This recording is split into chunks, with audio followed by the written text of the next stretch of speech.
Morning Show. I'm here again with Def Jam Blaster. This is our part 2. I knew that our first interview could have went so many different ways, and I had a fear of that just because I know you personally. I know how deep you can go into hip-hop, and I wasn't sure if we would stay on task or we'll find something new and we just run with it. Right. I'm pretty confident in where we went the first time, so wherever we go this time, I'm kind of like cool with it too, but I wanted to do this part 2 with you. Cool. Now, folks, I'm going to tell you, while we were here sitting around talking, we stumbled upon something. I said, that's where we're going to start. And we were starting with the word legend.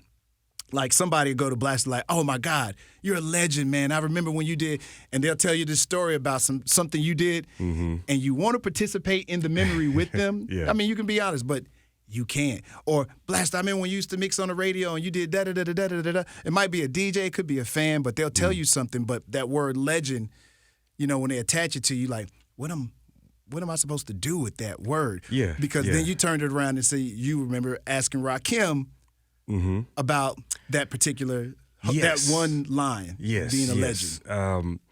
I asked him, are you able to appreciate and understand when people say that to you? Because I can imagine that's the first thing people say to you every time they meet you. Absolutely. And he said no. He doesn't understand the magnitude of it? It seems like when it's you that's the center of the statement, of the tension, you can't fully appreciate it. Like, you know, it's the joke of like, yeah, what do I do while people are circled around me singing happy birthday? What am I supposed to do? You know, you just kind of freeze and you accept it. But, right. And so it seems like it's that kind of thing when people are talking about you, sometimes it's hard to. But when you said that, I can tell you why Rakim.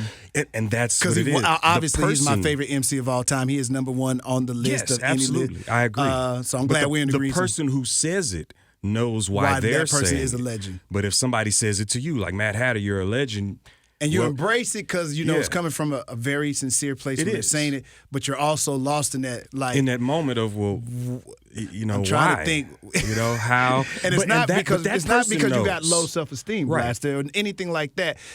To me, it would be super arrogant of yourself to like, of course I'm a legend, right? And I think Rakim understands why he is in the scheme of things, but to embrace it and wear it like a jacket just seems, or even fully understand it, because you and I experienced Rakim's body of work as fans. He's just doing it. So he's not necessarily a fan of himself. A person, you know what I'm saying? A person is not. He was just doing what he was doing. You don't get to stand back and watch yourself and see what you're doing to appreciate it the way an observer does. That's kind of what I'm thinking. Why would he be legend to you, by the way? I'm just curious. Well, I think for Rakim, you know, he shifted. There's only been a few big shifts in hip-hop music in particular, and he was one of the first major shifts. When that record, My Melody, came out, and see, it was a slower beat than we're used to, because everything is a party. Everything's a party record, a dance record, a crowd participation type, you know, throw your hands in the air or listen to this funny story. He slowed the beat down, so you're not really dancing to it, you're listening to it. And it was incredible poetry. Some of the things he was saying, the references he was making, it was just incredible. And then all of a sudden, you can't do Curtis Blow style rap anymore. You can't do Sugar Hill Gang anymore. Yeah. He kind of killed that. It just little, you know, not little that pieces. Was his purpose. He was just a different type of MC at that was particular his style. time. But when he did that in particular, I take 7 MCs and put them in a line. Seven more brothers who think they can rhyme. Now it'll take 7 more before I go for mine. Now that's 21 MCs ate up at the same time. I'm getting goosebumps just reciting it. I remember the moment hearing that, like, what? Nobody does this on a rap song. What is he? And then, you know, so many other things on that song. Now here's the funny thing. Rakim does not have a lot of all these rappers that we call greats, minus a Tupac, who has so much material. A lot of the greats don't have a lot of material. Right. So how can they be legend and how can they be great? Biggie does not have a long repertoire. Like, really, he doesn't Biggie have a big catalog. He had 2 albums. He had a 3rd album. Yeah, I mean, well, Life After Death, that's kind of putting stuff together, I guess. He literally had 2 albums. It's like Rakim, the stuff was so good. It's a concentrated collection of material. So you can be legend, you can be one of the greats, and you don't have to have a huge body of work? You don't have to have 10 solid albums. And I'm asking you as a hip-hop connoisseur, which I know you are. You're a curator of hip-hop. So I'm listening very intently to your response on this. No, you don't have to have 50 great songs to be. It's just a matter of the impact you made with the stuff that you did have. So great MC to you is impact. That's part of it. I think there's a lot of, for me, I'm a person that's in the lyrics. I want to hear and it doesn't mean you have to necessarily be saying something deep, but at least the wordplay, the poetry, that was Biggie's thing to me, was the wordplay. You would always, on a first listen of a Biggie song or a full album, be like, wait a minute, rewind that, go back. Did he just say, Biggie was that kind of artist. Rakim was kind of like that too, or Rakim would make you just think like, man, he's actually dropping a little bit of knowledge, a little bit of poetry, a little bit of party stuff. But I think Rakim, going back to him, gets that legend status because he just created he created a whole new sound. Everybody after Rakim tried to rap like Rakim. They tried to sound a little more intelligent. They put a little more thought into the lyrics. They tried to, you get the influence of the 5% Nation. Now everybody's dropping those kind of phrases and that kind of ideology into their songs, which really wasn't a thing, man. It was great. I love the golden era, man. I love that there was so many people, KRS-One, and there was Public Enemy, Big Daddy Kane, Poor Righteous Teachers, trying to give us, like, you dancing and getting educated at the same time. Yeah. We came out of that period too where it was a lot of black pride. A lot of those records are the reasons why some of us, went off to black colleges. Yep. And not to say that music doesn't have that anymore. Everything goes in its cycle. But I'm very happy that I was there during the first run cycle. Yeah. But things change. Right. So since we're talking about legends, go ahead and give me 4 more of your legends. You start with Rakim. I do think Biggie. It's going to be a lot of those 90s guys. Run DMC for me as well, going back to the 80s. Run DMC, Public Enemy. Getting into the 90s, I think you get Nas, you get Jay-Z, Biggie, Pac. And, different reasons for all of them. I never really thought, I never listened to a Pac song and say, let me rewind that. So it wasn't a wordplay thing with him, but he kind of created a feeling or an emotion in his music. And I didn't really get that from Biggie songs. Biggie was more the wordplay and he was fly. Little humor and stuff.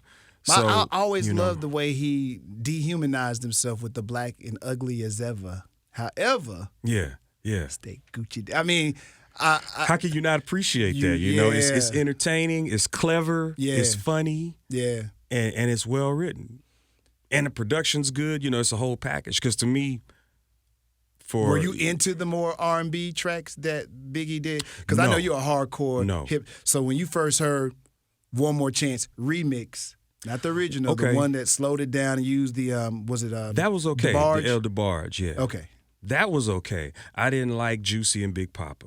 Really? I did not like those songs. I still really don't.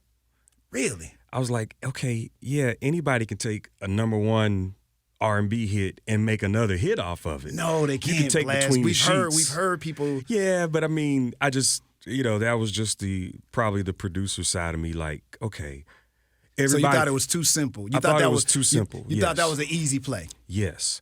And now it was a great idea from Puffy. And I've heard that Biggie didn't really want to do those songs like that. No, he didn't. I heard that too. Yeah, so, that's just the way a lot of people were thinking Puffy at the time. I think Puffy was brilliantly smart to say, hey, man, whatever, we got to get this radio. Yeah. You get this, you're going to be a superstar. And I think it's cool that the artist was okay with saying, I'm going to listen to this dude. Right. Until he proves himself wrong, I'm not running with him. And I think Puff proved himself right on so many occasions with him that he was willing to take some of these risks. Absolutely. I mean, I remember when they brought Craig Mack and Biggie up to the radio station. Really? And it was all about Craig Mack. Flavor in Your Ear was the hit. And we were kind of like, okay, other dude's cool. And then when they give me the 12-inch for Juicy, I was like, nah. Really? I'm not feeling that. See, but okay, they gave us that, and they gave us a cassette. And Mel Smith was the rep at the time. Shout out to Mel. He gave us a little black cassette with Biggie freestyling over Death Row instrumentals. And that caught my attention. Like, oh, okay, yeah, this dude is nice. Okay, I remember that. I wish I had a copy of that. I got a copy. Do you really? Yeah, I can. Oh, I wow. can send you the file. But please. that made me pay a little more. And it was again an incredibly smart tactic on Bad Boy's part. I love the '80s. Mm-hmm. I loved the R&B of the '80s, Midnight Star, Atlantic Star. Yeah. So when I heard the M2 personally, I'm like, this is a bona fide smash. I got this dude that can really spit over one of my favorite R&B songs of the '80s. I know you probably felt like I just felt like it's just lazy. too simple. Yeah, it was too simple. But who thought of? Nobody thought of it. It hadn't been used prior. No, and I think the way that he freaked that story made it great. I think people were thinking about it the same way I was thinking about it, which is not necessarily the best business way to think about it. But people were thinking that's too simple. You know, you're digging in the crates. To me, what made it was the storytelling about this kid who's finally made it. And how hip-hop was so important to him. And now, look, he gets to participate in this game. Now, that's great. I love the story. The beat might be simple. I think the producers did an excellent job on it myself. Now, to come back with the Big Papa joint, I'm sorry, Blaster. Yeah. There was no way this as soon as it come on, before he even raps. Like, see, look, that happens when you drop the Isley Brothers also. If you play between the sheets, you're going to be like, yeah. I am going to feel that way. You're right. And so that was the thing for me as a producer and as a DJ. And that's why probably nobody else did that before him, because there were certain edicts you kind of followed, unspoken, unwritten, rules that you kind of followed as a producer. Like, okay, yeah, I'm not just gonna go sample Billie Jean.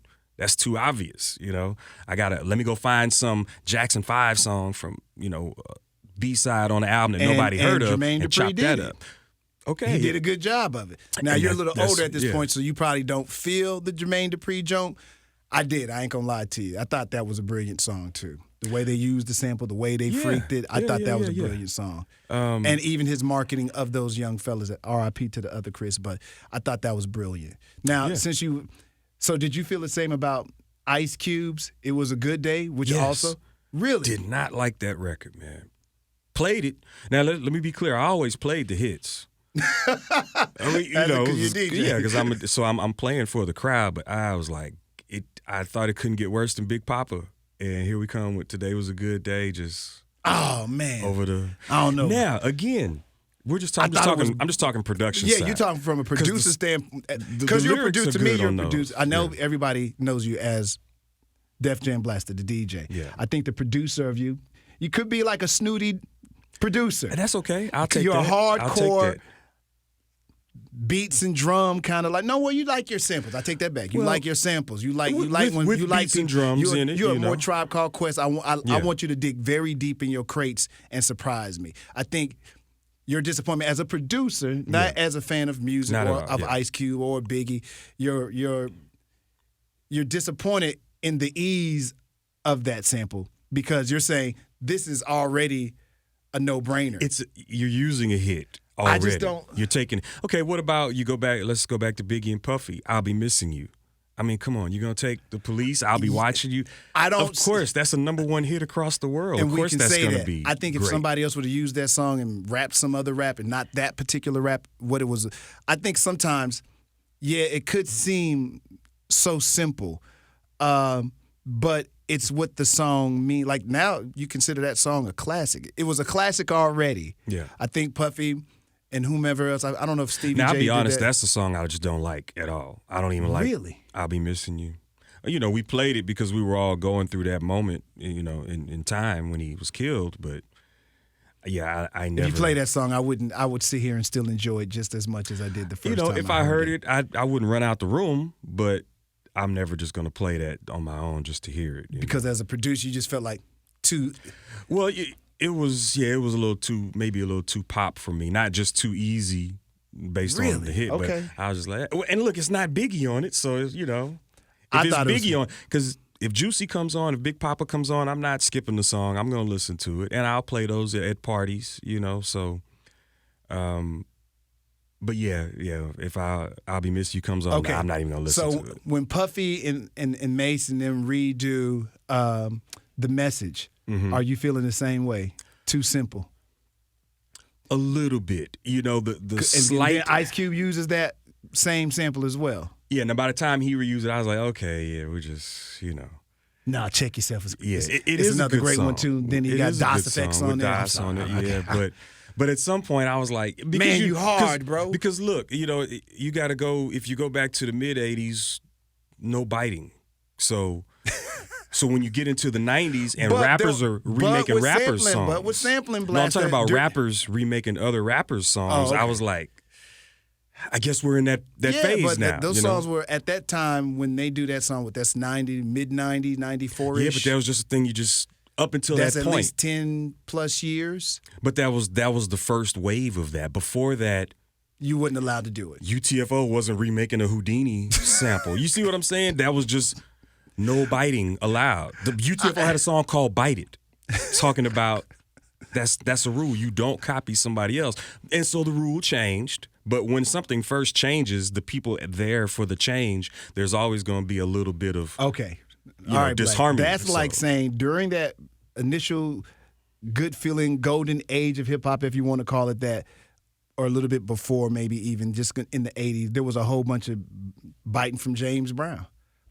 Every hip hop song. Nope, that's had- sampling. The difference. Let me tell you the difference. Here's a good So example. because they still sampling, they sample Juicy sample. All these songs are sampled. Yeah. And Those so songs, that's not biting. I can kind of differentiate. If you take, we talked last time about the original version of LL Cool J, "Rock the Bells." Well, that was a drum machine, and he replayed the pattern of MC Shan, Marley Marl Scratch.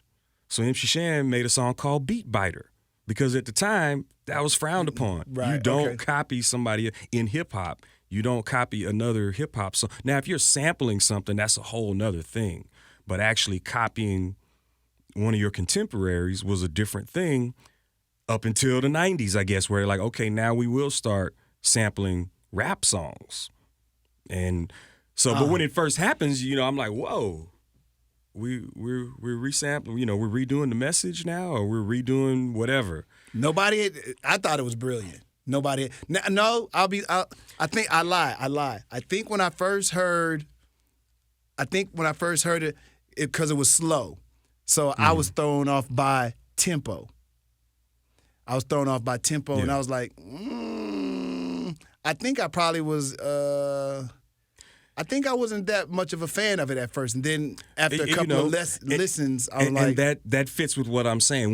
When some dramatic change first happens, the people there for it are kind of like, wait, what's going on? It's not just an immediate acceptance for some people, and I'll say that as a producer, it's not an immediate acceptance, but after a little while, you're like, okay, we're in a new phase now, and now I get it. So it's okay. So if we're in the 90s, it's okay to go back and sample something from 80s rap songs.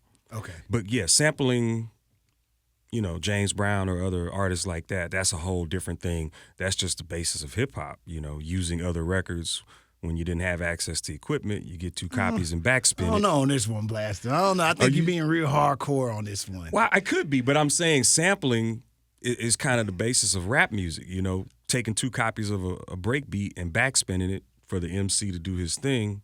That's kind of the foundation of the music. So Okay. that was, as far as hip hop culture and rap music in particular, that was always acceptable to do that.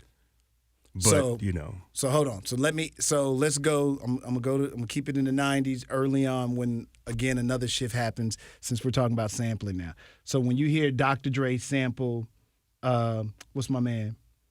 I wanna do something freaky to you. now let me point out, his name didn't immediately roll off your tongue, right? A lot of people didn't know that original. I knew as soon as I heard it. I thought it And was I'll this say- is another one I thought was brilliant. It was brilliant, but I'll say this: growing up in Houston, I never heard that song on the radio. I was not familiar with that No, song. it wasn't like a huge. I was not hit. familiar with that.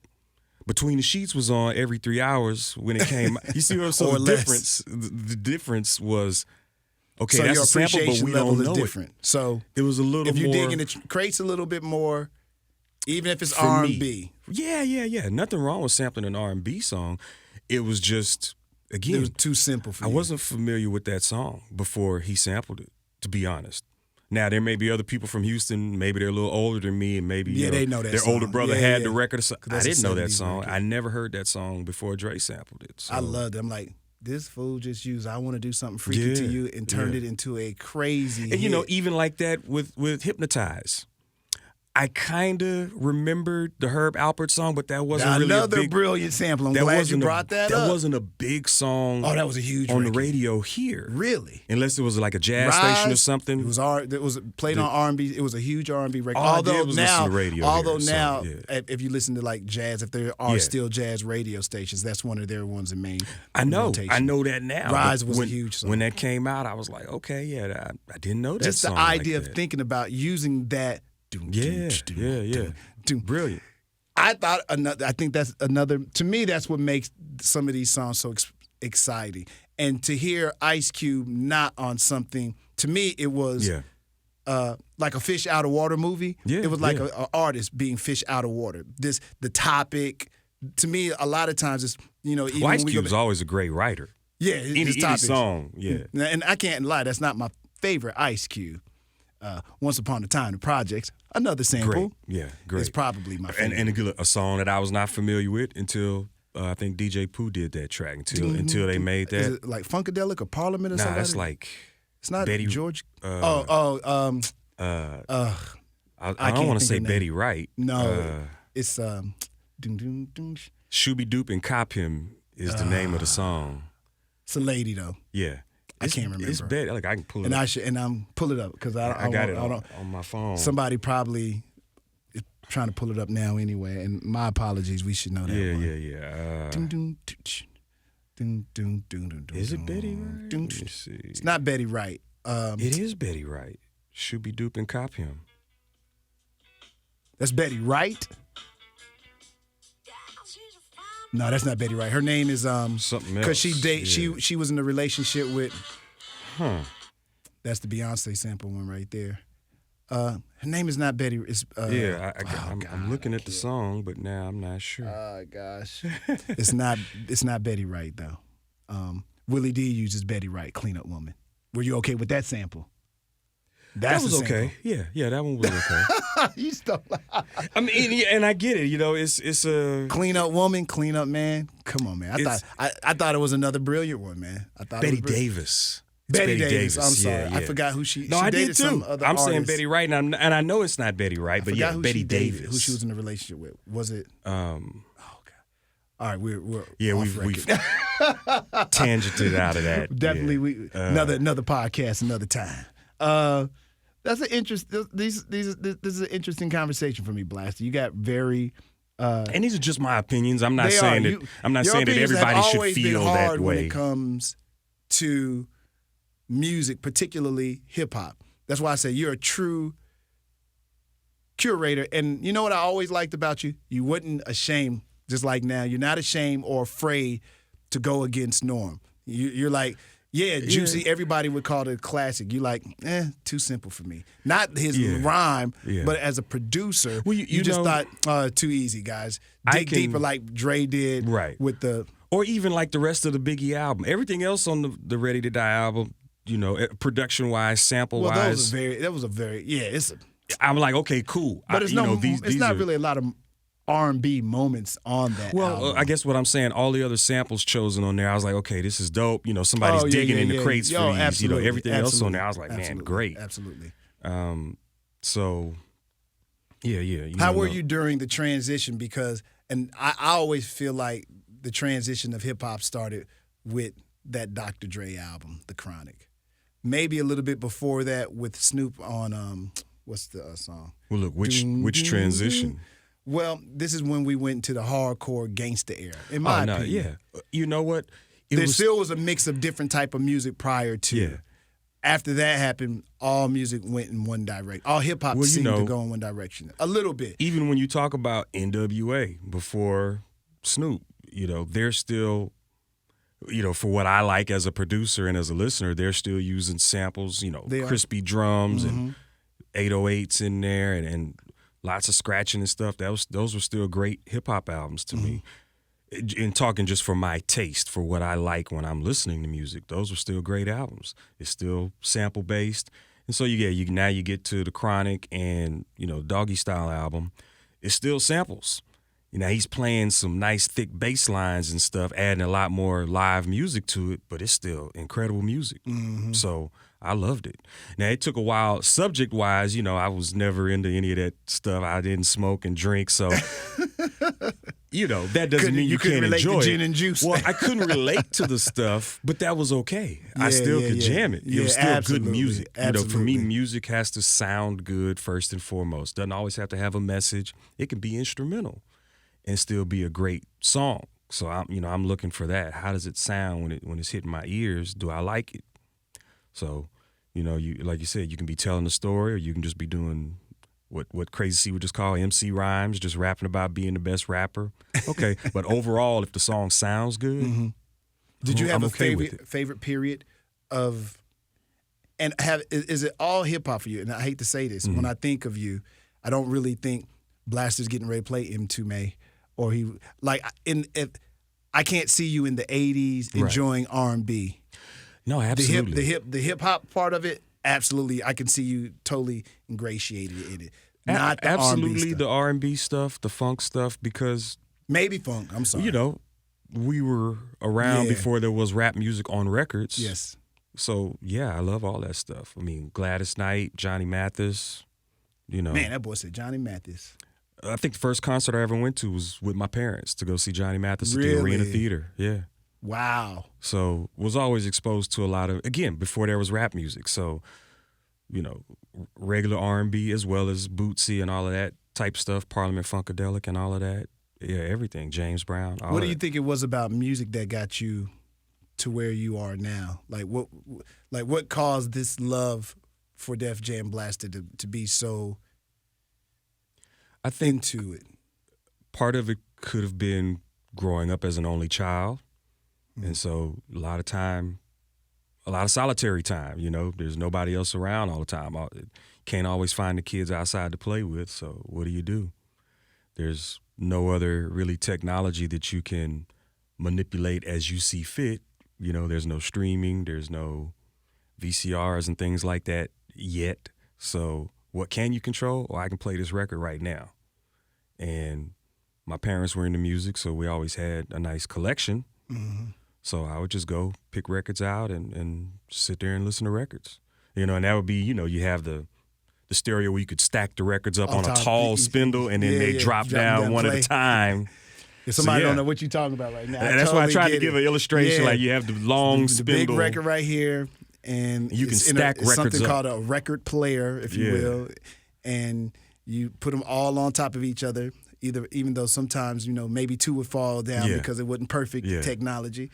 And you would sit there and listen to your albums as long as it you could stack last. up 6 or 7 of them at least. Yeah. And they would just drop down. One will finish playing, then the next one falls, and it starts playing. So, I would just do that, stack up music. And, in that era, if you wanted to hear a song when you wanted to hear it, you had to have a copy of it. So that was just, kind of a natural progression. I always loved music, and my parents did too, so that helped encourage it. So how did it get to you doing this? DJing, I think a watershed moment for me wanting to DJ. Well, I got a buddy, and I always shout him out, Eric Hatch, Mo City. I remember waiting for the bus, to go to school, and he was like, come over my house after school, man. I'm gonna show y'all how to scratch. Just on his parents' stereo. And it wasn't anything, he wasn't a DJ. He just understood the physical, what to do. And I was like, oh, man, it sounds so basic now. But, if you go to 1986, when there's no way to really see what it is people are doing, to see him do that, I was like, man, that was pretty neat. And then I remember seeing the music video for Buffalo Gals, Malcolm McLaren. Wow. And they show a little bit more of a DJ really scratching. And I was like, man, I want to learn how to do that. So I just wanted to learn how to scratch. I just thought that was a really neat thing to be able to do, just a cool, little activity. Mm-hmm. And so for the longest time, when I was eventually able to get equipment, it was just a mixer and one turntable. Because all I was doing was scratching. I wasn't trying to mix and make mixtapes and do parties. just wanted to scratch. What was the first party? You remember it? I'm not sure. I have Really? a picture. I have a picture from a party in 1986, DJing like a pool party in a neighborhood. And I have on the white Run DMC Kango. I think I don't know if we talked about that or not, how I would collect stuff, but I got on the white souvenir. I know you collect music. Yeah. I know you're a huge music and the collector. memorabilia too. Not purposely. It was just Stuff you like. well, you go to the Fresh Fest, they got the limited edition Run DMC Kangos. You get one and you try to keep that. You know? Really? Yeah. Do you have that? I still have it, yeah. Really? Yeah. I think I bought 2 of them. I might have bought a white one and a What black do you do one. with all this memorabilia? You just A lot of it now is just, I just have it stored neatly, safely packed and stored. Some of the stuff I'll rotate kind of into my, DJ studio room. is there passing this on to your kid or? Well, or maybe to a hip hop museum or something like that. Because, you don't want to force it on somebody if they don't want it. Because then when you're gone, then they just like, Throw it away. just put it on the curb. Not to say that, somebody, but there have been things that I've seen people's families do that. So you have to be aware that, okay, people are not going to be into the stuff just because you want them to be in and you want to pass it down. Would you like him to be in? Man, I want it. My son is very into music. Really? I don't know if he'll be into all the, memorabilia and stuff that I've kept. But, he's very into music. So plays trumpet, learning guitar right now. Okay. So, yeah, he's into it. Has he walked over and at least busted one little? Yeah, absolutely. Yeah. Are you teaching him? Has he asked to be No, taught? he hasn't asked, and I'm not necessarily teaching him. But if I would be in there doing something, he'd walk in. I say, "Yeah, just come do it. Put your hand." I'll kind of guide him on how to have the hand control on the vinyl and be able to do a little something. So, yeah. But not there going to manage him to be the DJ. Not unless he wants to. He's leaning more into what I wished I could have done. Actual play instruments. Well, if you go back to the early stories that people talk about from the DJs and why they were backspinning records, they were like, well, we couldn't afford the instruments. We couldn't get guitars and drum sets and trumpets and trombones to start Earth, Wind, and Fire. We couldn't get that because we were living where we were living. And Yeah. so, if you don't just have access to a bunch of instruments, then, you figure something else out. That's kind of the hip-hop spirit, okay? I got this pen and I got this. What can I do? It's not an instrument. Oh, yes, it is. So that's what you do. You just find stuff and improvise and make it work. So Did you know you would become what you became? No. Was it purposeful? Like, No, it was not. I'm going to be a DJ. I'm be great at doing I did this. not ever think about being a DJ. It was a thing of, how somebody may you just have a hobby. Like, okay, I like to build ships in a bottle. That was an old 60s and 70s thing. You don't think I'm going to go open a store and sell these items. You just do that because you like to do it. I just wanted to be able to scratch because I just thought it was really neat. It was a really cool thing. I liked the sounds. And that was it. And that's why I say I only had one turntable for years. To this day, my DJ style, if I'm using turntables at my house, they're both set up on the right with the mixer to the left because I only had the mixer and one turntable for so long that that's my strength. Now I split them up when I go out somewhere or whatever, just to be traditional. One side is your strong side, so to Yeah, speak. and if I would change it up so I could walk in anywhere and be able to use the equipment no matter how it was set up. But I did not intend to be a DJ. It was not until it had to be, just years later where I said, okay, well, getting these copies of mixtapes, listening to R.P. Cola and Chili Bill Smith on the radio doing the Thunderstorm mixes. I was like, man, that's kind of cool. Listening to KTSU, Kids Jam, hearing those guys, like, man, okay.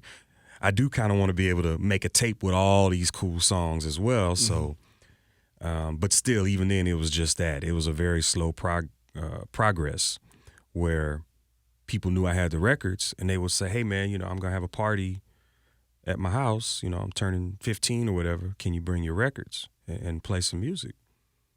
Yeah, okay, I'll do that. I don't mind doing that. So it was kind of like that, where it just kept going and kept going until I think a big breaking or turning point was one of the high school dances, maybe in 1988. and my buddy Everett Blaylock. Shout out to Lamar from my boy Lamar Blaylock from Willow Ridge. We were good buddies hanging around, and we were at a party at the school, and they had hired a DJ company. So it was like some little bit older white guys. They were cool. They had lights, smokes, all of the effect, but they didn't really have the right music. I think, we were still listening to stuff off Raising Hell album. So they're playing You Be Illin'. And we're like, that ain't really the song that we like off of that album. That's one of the songs we skip on that album. Right, absolutely it was. And so they were kind of struggling. So my boy Blaylock went up to the student council sponsor and said, hey, if Will goes home and gets his records, you think they will play his records? She goes to ask them, and they're like, yes, please. 'Cause they were kind of struggling. So he, comes with me to the house. We grab a couple of crates of records and come back. And I'm just kind of handing them records like, yeah, play this, And, we want to hear Peter Piper, not You Be Illin' at a party, stuff like that. I'm able to hand them the right records. And from there, the school just contacted me to start DJing the parties. So that was where it became, oh, okay, I'm a DJ now. I gotta show up and actually do a party. You know what I'm saying? So, I would say that was probably the turning point for me. Was there any memorable party where you like, oh yeah, there's probably several parties where you said to yourself, leaving, I killed it tonight. But is there one memorable party where you like, that night just felt wonderful? Like, not in the 80s necessarily, because... And it doesn't have to be the 80s. It could be, after you're established doing your thing. There would be stuff in the 90s for sure when hip-hop was really hitting a peak, and, we were kind of accidentally almost becoming like celebrity DJs. That wasn't really a thing. It didn't seem like a big thing, unless you were Grandmaster Flash, the New York. But, I mean, around here, that wasn't really a thing where, they were kind of having these huge parties like that. So... probably quite a few things in the 90s where I was like, man, this is incredible, doing parties, on all the college campuses, because, you've got a built-in crowd. You're on a college campus. Everybody just comes to the party, so there can be 1,000 people easily at that party. Mm-hmm. And I think not a particular party, but a lot of that stuff. When you get into 1990, 91, 92, that's when I started being like, oh, man, these parties are pretty good, and I'm a part of that. I'm a part of that. The reason that these parties are going well. I can kind of manipulate the crowd through the music, and it was a lot of fun. And I have to always give a lot of credit to Crazy C for helping me out with a lot of that stuff back then. When I was too young to drive, he would come pick me up and take me to parties. Is that right? And I never thought about it back then, and I don't know if I ever thanked him back then. So that's why I always make sure I say it when people ask me about that, because he didn't have to do that. He was a DJ too, right? But he was so cool that he kind of he'd get on the mic for me, because I didn't have any desire to try to be an MC and talk to the crowd. So he'd get on the mic, but yeah, he'd come. I can't see Crazy C on the mic. Yeah, and rocking the crowd, because he's kind of very reserved. Well, like he wasn't necessarily rocking the crowd. He's telling jokes. He's ranking on people. Are you? I have, and I can't. I got a recording of one of the high school parties where it's him and 3-2. 3-2 is emceeing with him as well, really? And they're just ranking on each other or ranking on people in the crowd. It has nothing to do with rocking the crowd. It's like. Is the crowd enjoying this? I don't know, but we were. I don't know. And I think every now and then I'd have to reel 3-2 back in, particularly because he's a little more sharp with his jabs at people in the crowd. He's talking about girls and stuff, and I'd have to be like, okay, man, let's get back to this Kid and Play record instead, But yeah, C was very, very, very helpful in those early years. I'm glad you brought up 3-2, because I think a lot of hip hop history forgets the connection that you have with 3-2. You sent me something the other day. What was the name of the group? Private Identity. So it was you and 3-2 in this group, and that's the cool thing about all these podcasts, even with Donnie Houston, that he gets a chance to tell a lot of these stories too, because people have a tendency to just remember a particular portion of the story, and the whole bit of it is not told. What's this whole connection with you and 3-2? Well, similar to Scarface, we were in school together. But I think 3-2 lived in Briargate. I lived in Hunters Glen. We were, not too far from each other. And it was still the music thing initially where, people kind of knew who the rappers were. They knew who the B-boys, the breakers were. They knew who was who. So it was always that natural. Even, I got to tell the way I met Crazy C, because he was a couple years older than me. And it's not that big a difference now, but if I'm in 8th grade and he's in 10th, okay, a 10th grader doesn't talk to an 8th grader. Yeah. So I had huge. We had a mutual. I was living in Ridgemont. We both lived in Ridgemont, and we had a mutual friend, Ben Raymond. Shout out to the homie Ben, who knew Simon, and who was like one of my best friends. And he was like, "Man, you got to meet this guy, Simon." So he DJs too. So he eventually got us to meet, and it was that same thing with 3-2. Okay, he's kind of a rapping dude. People know you either talk to me and Simon or me or Simon, whatever the case. And so we were in the same grade, and it just turned into a friendship. I would come pick him up to go to school, take him home after school. We hang out. I don't know if I sent you some of the pictures, but he would come to most of the parties with me. And 3-2. Yeah. Okay. I'll send you a picture. There's a picture with him and Simon and a couple other people, holding up speakers and record crates, helping me set up for a party. Wow. So we were homeboys. And like I said, previously, people come home and practice, whatever their sports or their instruments. We come home and make songs, practice making beats or whatever. How did it become this duo? It was his idea. It was his idea. He had a concept. The concept of Private Identity was, so we're in the flat top era, it's like late 80, 88, 89. So, Kid and Play is real big. Big Daddy Kane, Bobby Brown, everybody got the, the high top fades. And so his thing was, we're going to make a group and we're going to dye our hair white. That was the gimmick he came with. So he came with the whole concept. It's Private Identity. It's 3-2 and Def Jam Blaster, and this is what we're gonna do. And I kind of was like, I don't know about the white flat top thing, but I'm down, for the group. I just wasn't sure about that particularly. I mean, we never did anything close to that, but that's what it was. He came with the idea, like, let's just be a group and keep making stuff.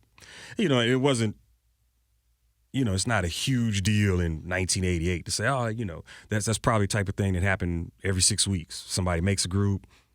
And if it doesn't work out, all right, you go join another crew. You know what I'm saying? You go around, but the stuff we just kept making songs. Did y'all ever get a chance to make? We recorded a lot of material. Okay. But nothing ever released. Okay. Yeah, I'm trying to make sure, nothing was ever released back then, but we recorded a lot of material at my parents' house.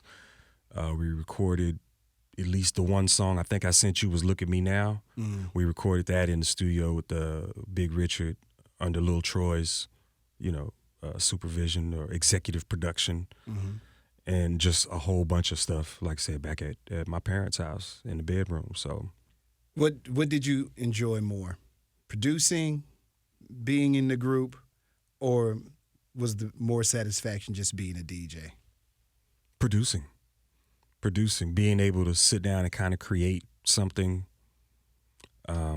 I'll say original, so to speak. I'm using samples. But, my philosophy was, take this one thing, deconstruct it, and put it back together into another thing. Mm-hmm. I kind of saw the art in that, and that was really fun. It's still fun to me to be able to do that. I never could just sit down at a keyboard and just create an original melody. I never wanted to. Let me rephrase that. I never wanted to sit down and create.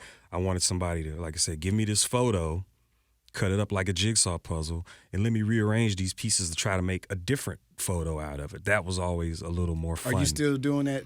Absolutely. You still okay. Absolutely, yeah. I didn't know that, Bless. I can get in the car and, drive here to Dallas and just listen to all beats that I've made over the years. And you still doing it? I still do it. Really? I didn't know. It's just for my own enjoyment. It goes back to what I said about just learning to scratch. I just wanted to do that because I thought it was fun. You have no interest in doing the tracks and selling them to people? Well, it's not that. And, a little bit. Look, I probably need to get an agent at this point. Like, all right, somebody else to shop beats.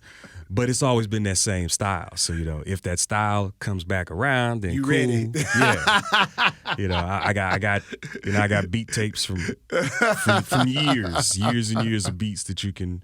But there's been some projects that I've produced. It'll be a little underground stuff. That there's been some guys. There's a group, a buddy of mine, a fraternity brother, was like, "Hey man, let's make an album." And so we made a group called Benjamin Heights, and so if you can look that up on YouTube and probably find some of the songs I produced there, some of the beats I made, just doing stuff for the fun of it.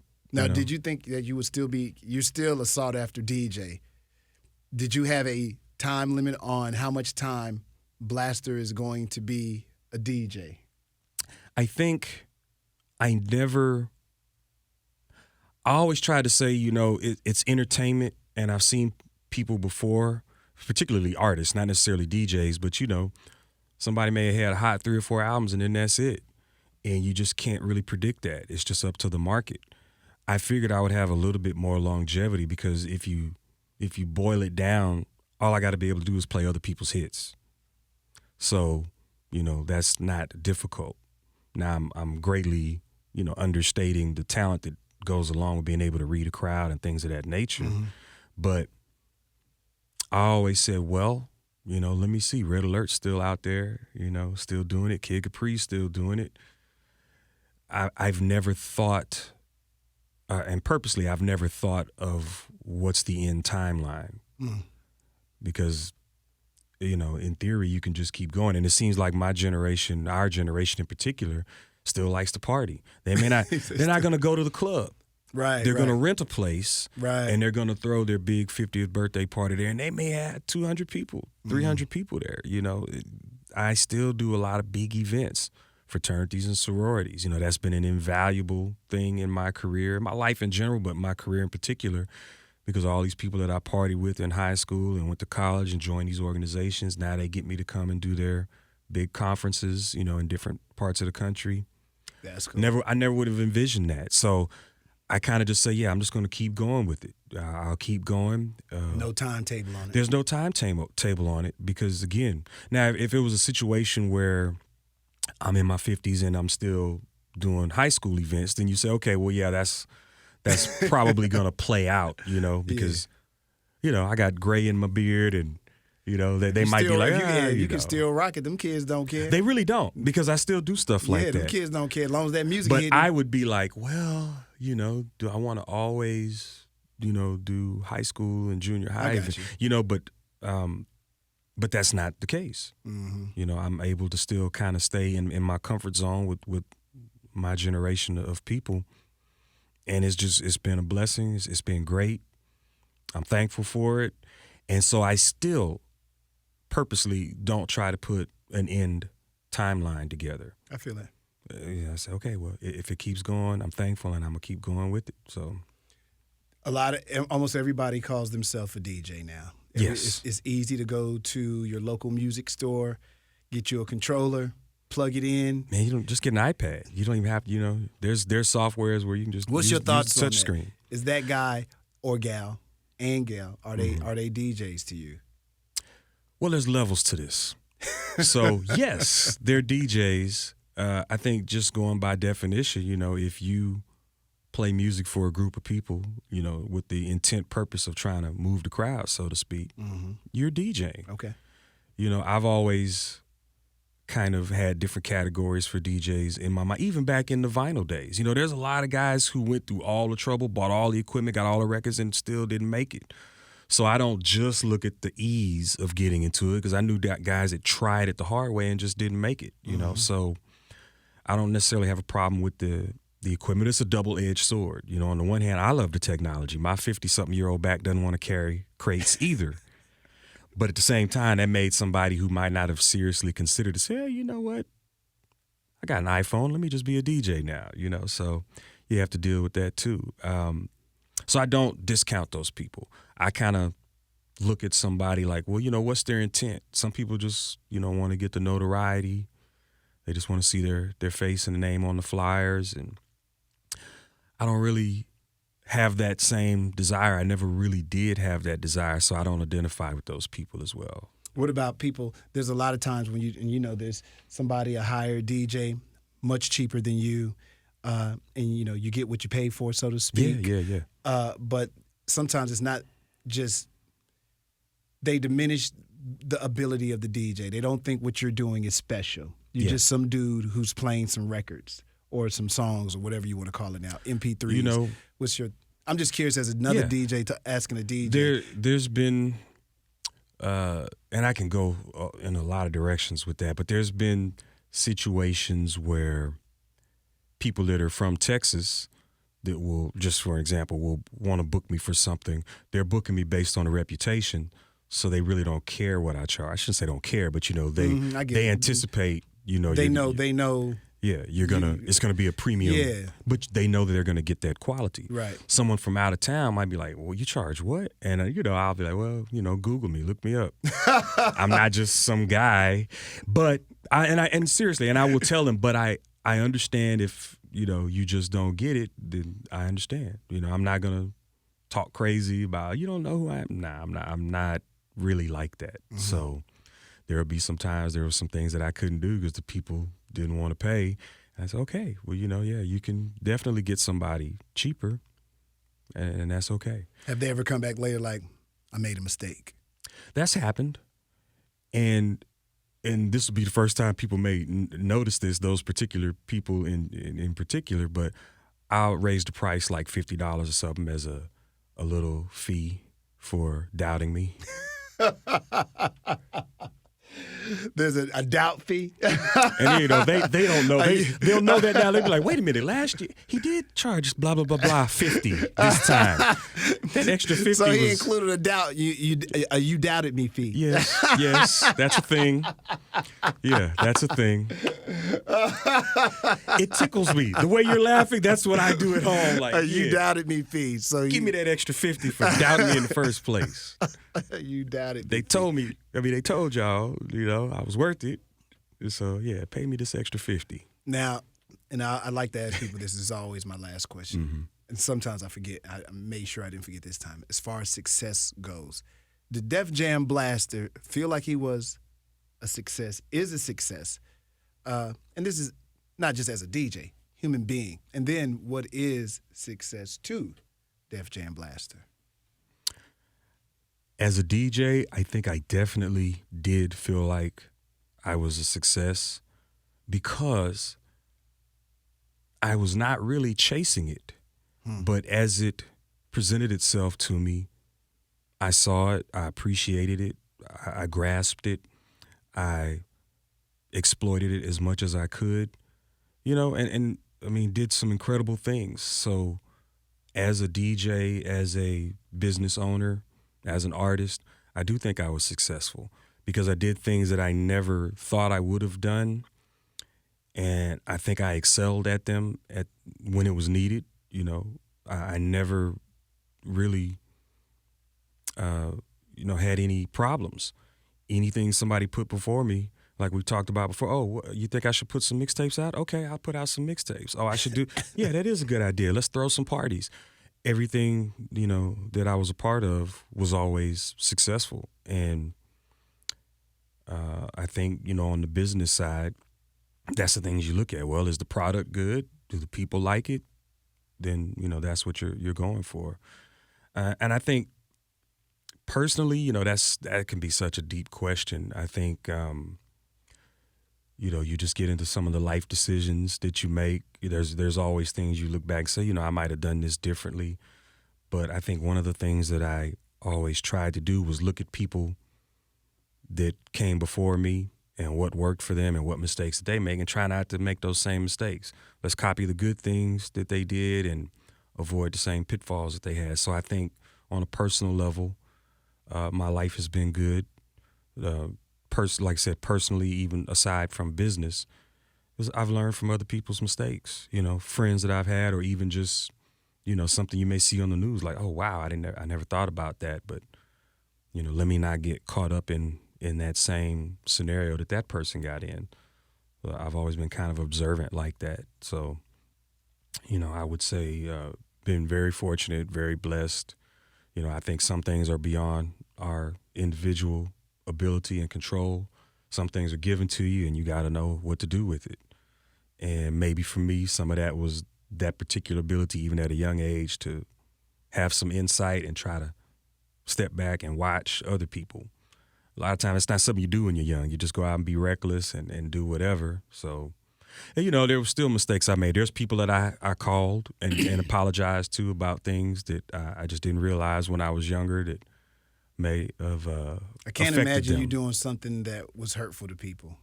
It wouldn't have never been on purpose. Right. So I feel appreciate you saying that. I was never Yeah, a you never bully. came across. Or, Yeah, you never came across. no, something never like did that. anything so on for purpose. you to even say that makes me go. But, you know, I think as... Yeah, but we're all human beings. Right, and There's as you those reach moments. different levels of maturity, you may look And back I've on a done that. I've situation done and it say, as well. "Oh man, Like, I owe that person an apology. yeah, you know, I should call and talk to this person, you know, and apologize." So I feel that.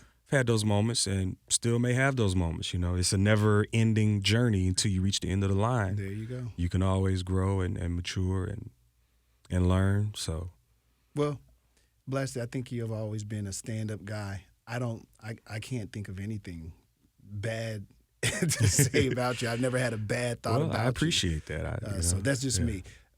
This could be my final. Okay. Do the Hollywood Boyz still, as a duo, go out and do parties or gigs? Yes. Do you? So here's the situation. I've always kind of jokingly presented us as the Run DMC of DJs. Yeah, because it seemed like there was a time when y'all was really doing a lot of stuff together. A lot of it is what you alluded to earlier about so many DJs being around now that, you know, you can find a DJ, you know, there's probably a DJ outside the door that just walked in off the street like, "Hey, I'm a DJ." You know, okay, everybody's a DJ. So what happens is you got to write that check for the Hollywood Boyz. That's what it comes down to. It's a numbers game. So, you know, I appreciate your honesty. If people are booking me, let's say I'm Run, okay, you got to book DMC separately, and then we come together. This is not. You know, it's not Costco, it's not Sam's. There's no group discount. This is what I charge. He charges the same thing. Combine that number, and we'll be there. That's what it comes down. And there are people who still get us. But now that there's, you know, a thousand DJs a duo everywhere. discount. Yeah, we're like, we don't do that. You know, we don't do that. You know, and it's a. You know, it's a tricky conversation to have with people because I don't ever want to be like, "Hey, this is what it is," you know, blah, blah, blah, take it or leave it. You know, I'm like, yeah, you know, we're not those guys that just started. You want us for a reason. You know the product that we can deliver. Pay me. You know? I'm going to end it right there. Pay me. Okay, I'm going to really end it with him giving you all his socials and all that stuff so y'all can follow Blast. I find Blast to be very interesting. I went through the whole thing and forgot I brought you a copy of the No-Dos CD. Oh, now, wow. This was released recently. These are the songs Really? from the 90, 91, and 92. God, Blaster, I almost did not recognize you. It's not that you look you look different. I mean, that's it's not that you look older. It's just you look different. totally different. Yeah. I mean, and that's Like you got green eyes even. I've heard that before. You know, it might be one of those things that changes with your body over time. But okay, that one right there looks looks a little more. But yeah, so that's probably. Oh wow. Yeah. Y'all just put this out? That's been out for about a year now. And like we talked about previously, there's a lot of companies that are interested in reissuing old stuff or issuing. In this case, this was never issued. And so that's one of the projects that those guys put out where they did that album. And I got another one coming out that's going to be Def Jam Blaster Presents The Lost and Found Volume 1. I really hate the openness, but I am. Yeah, no, go ahead. Yeah. So I'm going to get you to sign it later. So yeah, I'm on all social media at Def Jam Blaster, DefJamBlaster. Just search for that and you'll find my website, Instagram, all that stuff. So. Is the record on your website? I don't know if that is it. There's because I see down I'll here make sure. that says it's only a limited pressing of 300 copies. Yeah, so I'll try to make sure that is because like when it comes out, you know, I'm posting all the stuff about it and I'll make sure I update all of that stuff to have the info for people to pick those up. Yeah, I mean, those things, you know, it's pretty cool, you know, and it's humbling for somebody to come say, yeah, man, you have some stuff that never came out. We want to put it out. Just that is you cool. know, it is cool because, again, we're making all that stuff back then, just having fun. You know, we want to put out an album, but it may not come out, and then 30 years later, somebody's like, "Hey, man, let's put it out." So, well, good luck on that, Blast. Man, thank you for your time, man. Thanks for having me back, man. Y'all I definitely appreciate find the it. album, go get some of this classic stuff in your life from 1992. Yeah. Nah, thanks again, Def Jam Blast. Thanks for having me, Appreciate man. it, I bro. appreciate being here.